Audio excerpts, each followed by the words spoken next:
In last video we have seen what is the meaning of network analysis, and also we have seen some of the terminology related with networks. We have seen what is the network element, and also we have seen what is the meaning of branch. Here in this electrical network diagram, A, B, C, D, all these are the branches. R1, R2, R3, these are the network elements, along with E1 and E2, these are the power supply, and these are also called as network elements. And also we have seen what is the junction point, what is the meaning of node. Node means whatever the A, B, C, D, all these points are there, no, we will call this one as nodes. And the junction point is nothing but a point C and D. In this network, point C and D, these two are called as a junction point, because here no three or more branches meet at a point. We will call this one as a junction point. Point C and D, these two are called as a junction point. Next we have seen what is the meaning of mesh, loop. Mesh is nothing but it is a smallest loop. Loop in the sense that here A, B, C, D, and in this diagram C, D, E, F, and A, B, C, F, E, D, A, all these are the loops. Fine. Then you can ask what is the difference between mesh and a loop. Here you can call A, B, C, D, A, this is a mesh, but you can't call A, B, C, F, E, D, A as a mesh. Means here mesh means it is a smallest loop. Inside this mesh you can't find another loop like this. We have seen this mesh and all, and also after this we have discussed what are the different different type of networks we have. We have seen linear network, non-linear network. Linear network means the circuit which is consisting of a resistor, inductor, capacitor, this type of elements. Now you can call this one as a linear network. For this Ohm's law is applicable. Non-linear network means the circuit consisting of a diode. You can call this type of a network as a non-linear network, because for this one no Ohm's law is not applicable. Next, bilateral network and unilateral network. Bilateral means two-way current direction. Unilateral means only one-way current flow. Two-way in the sense that in resistor, capacitor, and inductor you can make current to flow in any direction. But if you consider a diode, in diode current will flow only in a forward direction. You can call this one as unidirectional. Next we have seen active network and passive network. Active network means the network which contain a active source. Active source means you may be having voltage source, current source, or a battery. This type of a network which contain a power supply source, you can call this one as a active network.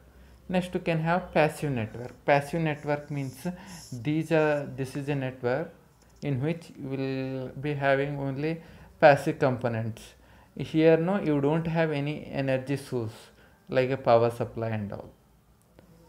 So here they have written a network which contains no energy source is called as a passive network. Next we have seen a lumped network and distributed network. In all the network elements are physically separable, like a resistor, inductor, capacitor, all these are physically appearable and these are separated. And in distributed network means these are not physically separable, means all the resistance, inductance and capacitance property completely distributed in this network. These are called as a distributed. In this diagram now you can see active network, passive network, classification. This is a classification graph. Active, passive, linear, non-linear, bilateral, unilateral, lumped, distributed. Next in this video we'll see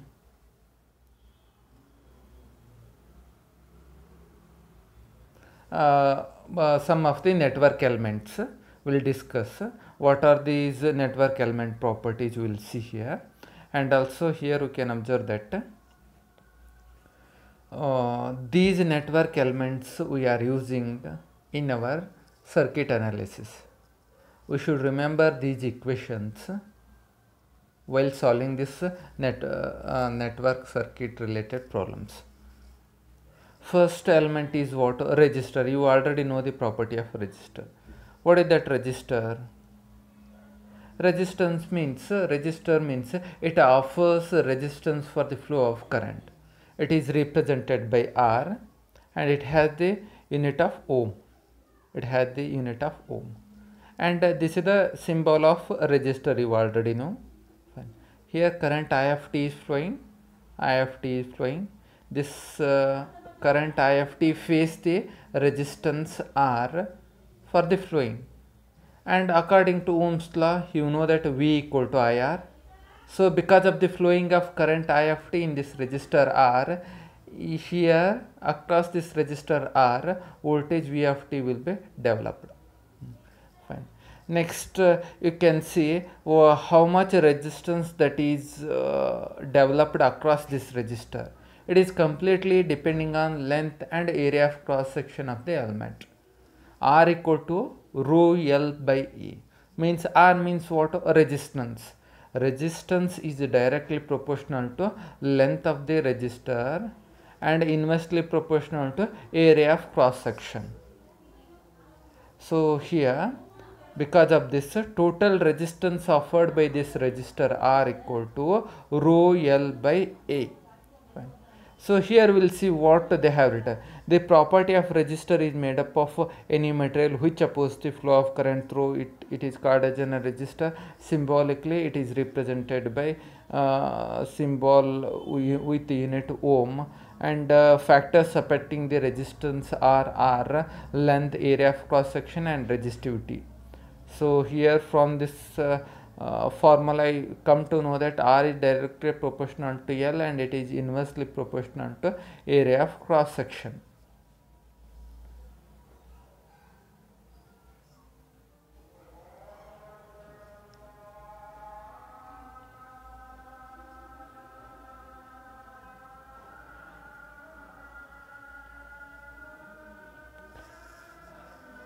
Next, according to Ohm's law, you can able to represent V equal to IR. You already know that. Fine. V equal to IR. Fine. So then, how much current that is flowing in this resistor you can represent? I of t equal to V of t divided by R. Means the current which is flowing through this resistance R is given by this expression. Next, how much power that is consumed by this resistor? P equal to, you already know, P equal to VI. Fine. And also you can able to represent this one as a P equal to V square by R. In place of V, if you substitute IR, you will get I square into R. P equal to I square into R. These are the expression, power consumed expression. You should remember these formulas. These are helpful while you are solving some of the problems.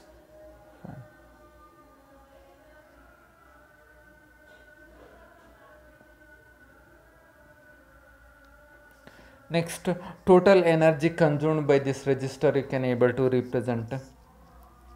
Energy consumed, W equal to integration of minus infinity to t, P of t into dt. So then if you solve this one, you will get energy consumed in measured in joules here. Next, constant DC, for constant DC V and I, energy consumed in a time t is given by W equal to V I T joules here. So this is the energy consumed. So these are the some of the expressions which are applicable for the resistor R. Fine. So you should remember all these expressions while solving the problem. We are using these formulas. So next we will go with the next term, that is the inductor. Fine. We will go with the next term, inductor.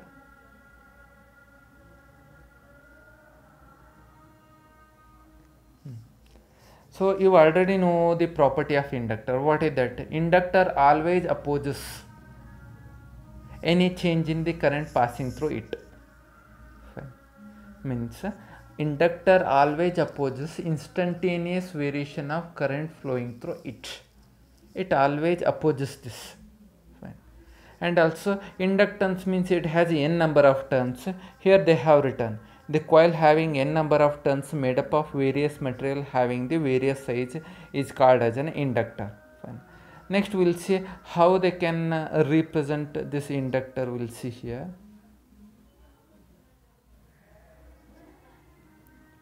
So here you can have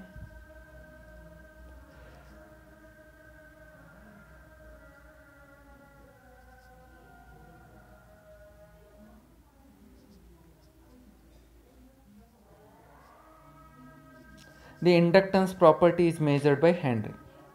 Fine. Resistance you have measured using ohms. Inductance is measured in Henry. Fine. While solving the problem, so when you are representing its unit, you need to represent all the things, and these are the basics which are used while solving the problems. Already in your PUC second year and also in your basics concept, you have already studied about the property of all these components. We are recalling these property once again. So in inductance, here they have written, in inductance the voltage across it is proportional to rate of change of current, and a constant of proportionality is in inductance L. Fine. So voltage V of t, here you can see current I of t is flowing through this inductor. Because of this voltage V of t that is developed across this inductor. Fine.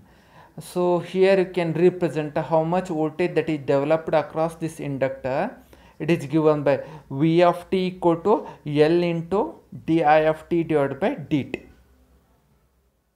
In other words, you can able to write down the expression as this: I of t equal to, here if you take L into this left side, if you take this L into this left side, now it becomes I of 1 by L. So here you can see V of t divided by L.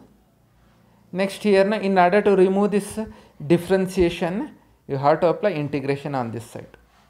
So I of t equal to 1 by L 0 to t V of t into dt plus I of t. Fine. So I of t equal to 1 by L 0 to t V of t dt plus I of 0. So this is the expression for current which is flowing through the inductor. While analyzing this network circuit elements, now whenever we need to represent the expression of current I of t which is flowing through the inductor, we need to use this expression. I of 0 equal to initial current through an inductor. I of 0, here you have the I of 0, no? It is nothing but initial current through the inductor. Current in inductance cannot change instantaneously. Current in the inductance, it will not change instantaneously. Because you know the property of inductor, already we have seen the property of inductor. What is that? Inductor always opposes instantaneous variation of current. Here now you should remember these two expressions, V of t equal to L into d of t divided by dt. And another expression is what? I of t equal to 1 by L 0 to t integration of from 0 to t V of t dt plus I of 0. You need to remember these two expressions. While solving some of the problem related with the network analysis, we are using these two expressions. And also you know that mathematically inductance is the ratio of flux linkage n pi associated with it to the current I of t producing the flux, L equal to n pi by t. Next you can have power consumed, P of t equal to Vi, you know that P equal to Vi. Next L equal to n pi by I. Next we will get energy consumed. So energy stored in the inductor, it can be calculated by this expression, W equal to integration of 0 to t V of t into I of t into dt. V nothing but what? L into di of t divided by dt into I of t. So next you can represent W equal to L into I of t d of t dt. So you can represent W equal to L into I square of t divided by 2, W equal to 1 by 2 L into I square of T joules. The total work done here you can calculate like this. This much of joules you can have. Next we will go with the capacitor. You already know the property of a capacitor. What is that capacitor property? It has a two parallel plates. In between these two plates you have the dielectric constant, and dielectric material may be paper, air, mica, something like this. What is the property of inductor? Sorry, what is the property of a capacitor? It is used to store an electrical energy in the form of electrostatic field. It will store the energy when a potential difference is applied across it.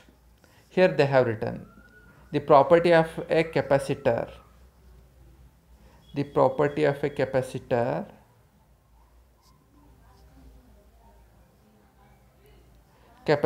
an electric energy in the form of electrostatic field when a potential difference is applied across it. So you can represent Q. So the charge stored, that is nothing but Q equal to CV. Q equal to CV. You can represent capacitance C equal to Q by V. Fine. Q is nothing but what? Charge in coulombs. Here this is the expression for charge, how much charge that is stored here. So charge stored in this capacitor, it is directly proportional to how much capacitance this capacitor is having. Similarly, how much voltage that is developed across this capacitor. So you will get Q equal to CV. C equal to Q by V.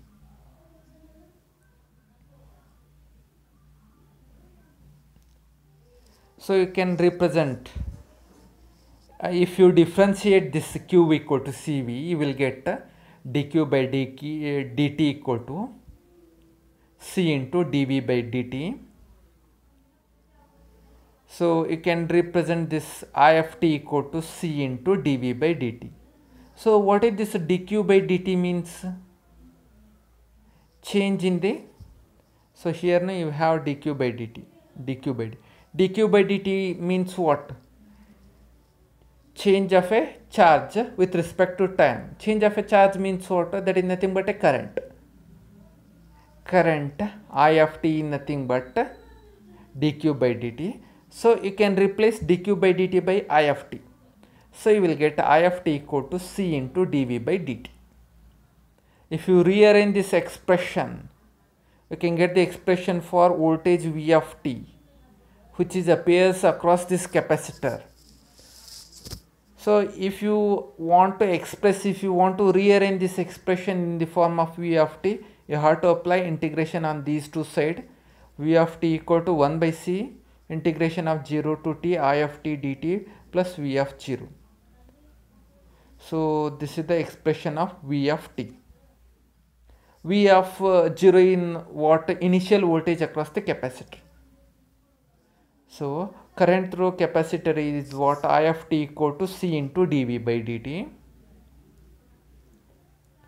Here across inductor what you got? Expression I of t equal to 1 by L integration of 0 to t V of t dt plus I of 0.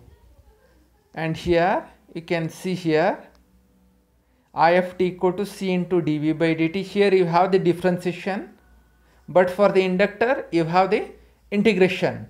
1 by L, instead of C you have L there, but here you have C at the numerator side, there at inductor side L will be at denominator side. Next here you have dV d by dt, there you have instead of d by dt differentiation, there you have the integration sign. Here you have the integration sign, V of t into dt. Here also you have differentiation, dV by dt. Voltage across the capacitor C cannot change instantaneously. Power in the capacitor is given by P of t equal to VI. Next you will get a W equal to half CV square joules. Here what you got for inductor? Half Li square joules. There you will get half CV square joules. You should remember these expressions. These are used while solving the problems. So all these terms what we have discussed till now, all these terms are listed in this table. So for resistor R, you will get R equal to V by I. For inductor L equal to N pi by I. C equal to Q by V. Voltage across the element, you will get V equal to IR. Inductance L, what you will get? V equal to L into di by dt. For capacitor, voltage is what? Vc equal to 1 by C integration of I of t dt. Means if you remember any equation for the inductor or a capacitor, that will be reversed in another case. If you remember the expression for inductor, for capacitor, now you can write down that one in reverse fashion. Means here you can see VL of t L into di by dt. But for capacitor you should remember Vc of t equal to, instead of L now you have 1 by C. And for inductor you have d by dt. There in the capacitor you have, instead of d by dt you have the integration sign. Next I of t, here you have IL of t, here you have for inductor. For capacitor you have IC of t. For current equation also same thing. If you remember this voltage expression, you can rearrange this one and you can get the expression for current.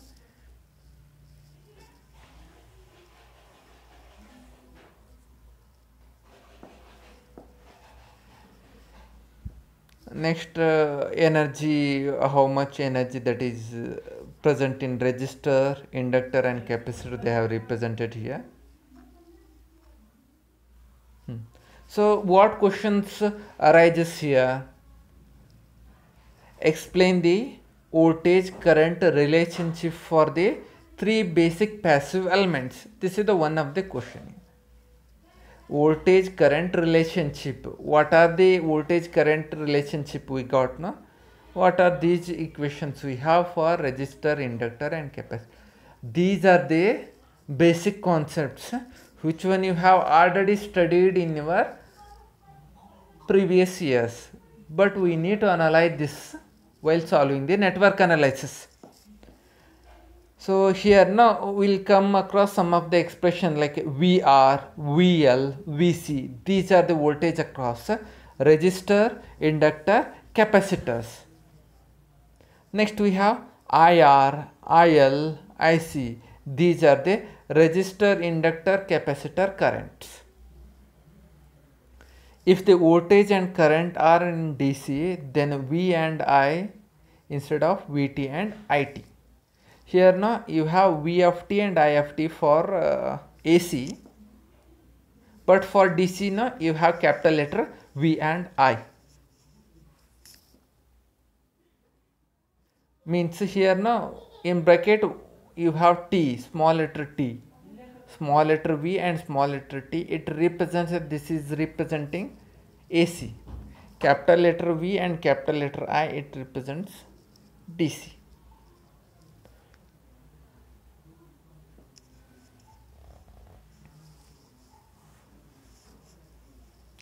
Next, you can have two type of energy source, voltage source and current source. Here we will come to know what is that voltage source. We can discuss what is that current source. What are the classification we have? What is the meaning of ideal source? What is the meaning of practical source? We will discuss all these concepts. Ideal and practical voltage source and current source we will discuss in next concepts.